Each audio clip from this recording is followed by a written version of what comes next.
One. Boom! And we are live. I am joined by one of the biggest media personalities in the business, host of The Odd Couple. You're on Undisputed. You're on The Herd. Rob Parker, thank you as always for coming on. I really appreciate it. Max, no problem, buddy. Thanks for having me on. First off, I want to say thank you. I knew you off of listening to you on all these radio shows, on TV, and then I got to kind of know you personally, and you've helped me so much. And a lot of people don't know that or won't know you personally. So I just want to say thank you because you've always shown me love. You've always supported me, and that means a lot to me. So I just want to say I appreciate it, and you're an even better person than you are a broadcaster, and that's tough. Nah, I appreciate it, my man. No sweat, man. You know, people, when I started out in my career, people helped me out too, and I always said to myself, if I could help others come along that path, if you have that dream, that desire, that passion for it, you know, then I'm going to give you all the knowledge that I have and pass it on to the next person. Right. Well, thank you. Like I said, we'll always be in touch. I know that. I'm only climbing up. So I want to start off by saying this. So I called you when this whole pandemic happened, COVID-19, and I'm like, man, I don't know what to do. I've never experienced this. And you're like, no one has, Max. And you're like, take it day by day. It's a fluid situation. I'm like, okay. And then all this is going on, the social injustice, George Floyd, the protests. And it just seems like now more than ever, would you say we need sports? Just something to, obviously this is bigger than sports. This is the main issue right now. But just in general, do you feel the public, people need to see sports, see us competing with each other, unifying everybody? Do you feel sports will play a more pivotal role than ever in society? Is it a bigger role, you're saying? Yeah. Yeah. I mean, it's big because the personalities are big, you know, like how big the NFL is as far as television, the way it reaches people, some of the athletes, you know, the influence they have with social media. So I do think it's different. I mean, we wanted Michael Jordan to be a guy who could stand up back in those days. This is before social media and just talk about some of the issues that are going on. Not to be on his soapbox about everything that happens. No one's asking athletes to do that. Right. But like even in this case, for those voices and those people to stand up who have a platform, who people admire and respect and look to as role models, it's great for those people to stand up and say that, you know, what happened to George Floyd is unacceptable, right, and is no good, and we need to stamp out this police brutality, racial profiling, treating black and brown people differently. It's just not fair. It's not right. Right. And it's good. The more people who talk about it, and the more people who have these huge followings or whatever can get through the message. So I think it is very important that guys join in on this. And we've seen it. You know, you see Michael Jordan put out a statement, Tiger Woods, you know, just a number of NBA players, some NFL players, some baseball players. I mean, this is what we're talking about. Right. Now, one of my favorite athletes of all time is Muhammad Ali. I obviously didn't get to see him live, but all my research, my reports, the movies, the documentaries, I just couldn't get enough of him. And that's one of the reasons why I like LeBron so much. It's not even just his on play on the court. It's what he does off the court, what he symbolizes, what he stands up for. You wrote an awesome article about Colin Kaepernick. And I think he was perceived to the general public almost as a villain. Not to all, but it's like you said, he got blackballed. People look down at him. Why is he doing this? How do you think Colin Kaepernick will be remembered, considering everything that's going on now, a couple years from now, 10 years from now? Will he be seen as a hero? Colin Kaepernick will be revered. I think he is by some people who now realize what it is he was trying to do. And he was doing it in the most selfless way. And I think that's the part that people don't understand. He had a comfortable life. Right. He had a livelihood. Life was good for him. For the most part, because he's rich, he's not going to face the stuff that normal people or average people face normally. I'm not saying never, but right, not as often. So it really wasn't really his fight, and it wasn't. And yet he still was willing to do it. And if you go back to really how this thing came down, he didn't issue a press release. He didn't try to recruit his other teammates to get involved. He didn't say anything to anybody. He actually was just sitting on the bench during the national anthem. And Steve Weiss, who's a reporter for the NFL Network, a guy I know real well, just as any reporter would do, asked him, why what are you doing? Why are you sitting and not standing for the national anthem? Right. And then that's how the story came out that he was protesting police brutality and racial profiling. And, he was shunned by the NFL and most of his brothers in the league. And, they basically stripped him of a livelihood and a job. And the president called him SOB. I mean, when you think about what he all went through, but what he was trying to do to me was save a George Floyd and guys like that. That's what he was trying to bring attention to. And I think when people really look back on what it was he was trying to do, how this thing happened, what went down, he's going to be revered and looked at and respected and looked at as a heroic proportion of taking a chance of doing something for others. That's the ultimate. Right. Is when you sacrifice yourself, your well-being for the greater good of others. Right. Not too many people, are man enough or woman enough to do that. Most people just don't have that in them. It takes a special person. I think Colin Kaepernick achieved that. Yeah, he was ahead of his time. He wanted to do it before it got to this point. Like you said, even though there already was cases of brutality, he didn't before all this. He was ahead of his time. I want to transition to the NBA. It's like I have a little bone to pick with you. I saw one of these tweets. I saw you talking about it. And you don't think the NBA championship this year will be as valid. Am I correct? You think it'll be a little tarnished in a way? Say that again, Matt. Do you think the NBA championship will be as valid this year? Whoever wins the championship. No, it'll be valid. I mean, there's no other way of looking at it. I mean, I call it the Mickey Mouse Championship because it's going to be in Orlando. But that's a play on Disney, But the idea that it's not going to count, it's going to count.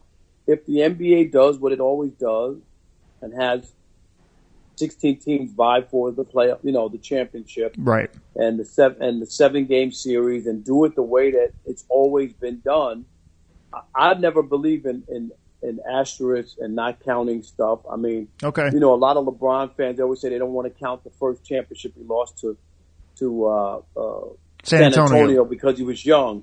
But if you would have won that, would you have counted it? Yeah, absolutely. You can't tell me you're going to discount it because he was young. You know what I'm saying? Yeah. So my point is, they count. You just don't want it to be Mickey Mouse. I'm just saying, and it being like, like getting off the tradition or trying to be too cute with it, right? Or you know what I mean, like doing something that other champions haven't gone through to win. That's what you don't want. You don't want to make it a Mickey Mouse championship. Okay, I was about to say, because this year I feel like it'd be more valid than ever because of what you're overcoming, because of the breaks, the obstacles, the barriers you have to break. I want to transition to this, the MJ documentary, The Last Dance. I was like, everyone goes on Twitter in between commercial breaks to see what people are saying. And one of the things you said was so cool was, it's like you were there. Like you were there, I believe it was the Cavaliers game. You were there for all these different events. I'm like, man, you were actually there live, in person. So for you, what was your favorite MJ moment? I mean, I lived through it because I was covering the NBA during that time. Yeah. I was the NBA beat writer. I covered the New Jersey Nets for the Daily News in New York. And, the Craig Elo shot, I was there. I covered that game. I was courtside, center court. I had a great view of that. That was tremendous. Mm-hmm. I was in Detroit for the migraine game. With Scottie Pippen. I covered a lot of Michael Jordan during that time. And so for me, it was just reliving those moments. And I guess all the footage I loved, seeing the extra footage and behind the scenes footage, that's the stuff that really got to me because I had never seen that stuff. I thought it was fascinating. And I also thought that documentary basically crushed LeBron's idea of being the GOAT. I really do, because even a lot of young guys and millennials and Generation X or Z, whatever they call them, those guys had only seen Michael Jordan really, watching YouTube games or whatever. But this kind of put his career in context. Mm-hmm. And when you see what he went through, you see the pushback from the media, you see the way things were back then, I think you have a better appreciation. And that's why when ESPN ran that poll, they had 17 categories. That's ridiculous, and you know it, though. And he swept all 17 over LeBron. I thought that was incredible. Stop. And some of those, he didn't even deserve to win those. I mean, better passer. That's like what LeBron's known for. I know, you're right. There was a couple that he shouldn't have, and even he won those, which tells you how much that documentary, to me, had an impact on people. That's what I'm saying. Whether it's, all the way legit or not, right. I think it did have an impact. Now, the last two things I want to get on, I know you're a busy man, so again, thank you, Rob Parker, for joining me, is let me just rebuttal with this. I watched the documentary. I think you can appreciate both. I really tried my best to not even bring up LeBron. I wanted to focus on Michael Jordan because for me, I didn't get to see a lot of these moments. I am 22 years old, so I wanted to, even though I can watch it, the old hardwood classics, it's not the same. So I wanted to see this now, like through the lens of the documentary and not focus on LeBron. But the more I thought about it, after I watched all of it, I'm like, okay, let me reflect on it. You may call me crazy, but I feel even more so about LeBron than ever. And this is why. If you say Michael Jordan's the greatest, I understand it. I'm not going to say you're crazy. But there's certain things that I feel like LeBron goes through that Michael Jordan didn't go through. There were missed shots. There were missed free throws. Everyone goes on Twitter now if LeBron misses that shot. Everyone goes on Twitter now if LeBron misses that free throw. I don't think Michael Jordan was compared to anybody the way LeBron is. So LeBron's battling uphill. The only way I'll push back is when LeBron is playing, that stuff doesn't matter. I don't know how that affected him missing a free throw. I get the social media. Right. You don't have to be on social media. You don't have to read that stuff if it affects you. That's true. And I'm just saying, like, LeBron missing a shot and then people on Twitter afterwards or after the game or after the fact, how does that have any effect on him doing what he's supposed to do during that game? Yeah, And the other thing is, it's just so hard, whether people want to not, 6 final losses is just a lot of losing for someone to consider you the greatest of all time. I don't know how you get around that. And especially when the guy you're chasing is undefeated. It ain't like Michael just won some championships and he was on a bandwagon player or whatever. He led the league in scoring 10 years in a row. I can just go over his thing. His resume is ridiculous. It is ridiculous. All-time leading scorer in postseason, 6-0. He won. If everybody brings up, he had Scotty. Scotty was great and this and that. Scotty never won a Finals MVP. It would be one thing if Jordan won 6 championships. He had 3 final MVPs, and Scotty had 3. Yeah, that's true. Then I can make an argument he's not the greatest, right? Okay, yeah. He won all 6. See, this is a debate we're going to continue in person. I promise you. What I will say, I want to transition into this. The last couple things I have for you is if you look at it now, would you say he has any opportunity to at least change your mind? Does LeBron have any opportunity? Let's say he wins this year in LA. Is there even any slight chance that he can change your mind? I don't see how. I really don't. All right. Only because when I look at his stats and everything, which are great, I'm not saying that. But when you look at the winning part, I always remember this. Marv Levy was the coach of the Buffalo Bills. They went to the Super Bowl 4 times in a row. Okay. Unbelievable, right? 4 times in a row. Right. But they didn't win. So nobody, when you talk about the greatest coaches of all time, you don't think of him. History, no one ever mentions him. Right. Right? Some people would say, that's a great accomplishment. He went 4 years in a row. You had to be unbelievable, right? Right. But remember, Mac, this is my last thing for you. Sports has a short menu. Wins and losses. That's what it still comes down to. Okay, and no, fair enough. Poo-poo it. Fair enough. I did a list of what athletes would have benefited off social media or have a great presence. Michael Jordan's obviously one of those. My last thing for you. Everyone's doing an all-time great list. Who's your all-time starting 5? Aliens come down to Earth, and you have to pick 5 guys to play them. I want to do that with you, but this is the last thing I want to do with you. You don't just get to pick your 5. I wanted to do a draft. You get the first pick. I get the second pick. For what? A 5-man roster to play the Monstars, the aliens that come down. Your all-time starting 5. You get the first pick. I'll get the second pick until we fill out our starting 5. Michael Jordan. I'm going LeBron James. Magic Johnson. All right, I'm going to go Shaq. Kareem Abdul-Jabbar. I'm going to go Kobe Bryant.